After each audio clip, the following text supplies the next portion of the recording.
नमस्कार, आइए नजर डालते हैं प्रदेश की नई टॉप स्टोरीज पर।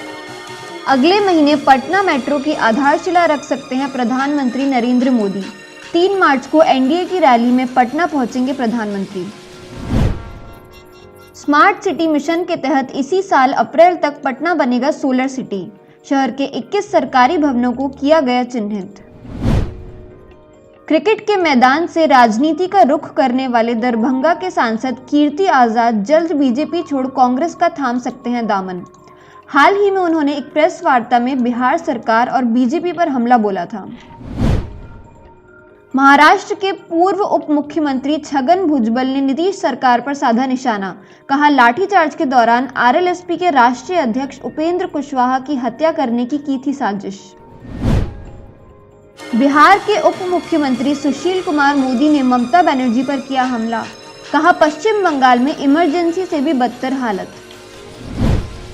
बिहार विधानसभा में नेता प्रतिपक्ष तेजस्वी यादव की सलाह पर बीएपी प्रमुख मायावती ट्विटर से जुड़ी। उनके ट्विटर हैंडल पर तेजस्वी यादव ने ट्वीट कर दी बधाई। नवादा जिले के गोविंदपुर थाना क्षेत्र में 10 लाख रुपए रंगदारी नहीं देने जाने पर व्यवसायी के बेटे को अपराधियों ने मारी गोली। 7वीं कक्षा में पढ़ता था पीयूष।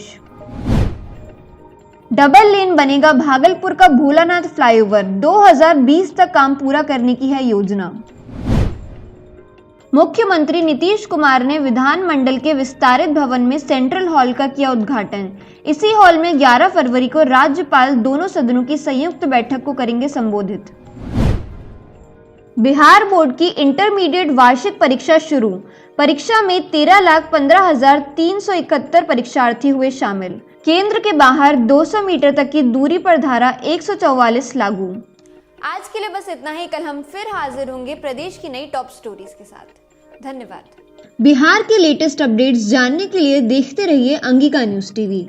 अंगिका न्यूज टीवी को फेसबुक पर लाइक और यूट्यूब पर फॉलो जरूर करें और हमारी ये वीडियो पसंद आने पर इसे शेयर भी करें।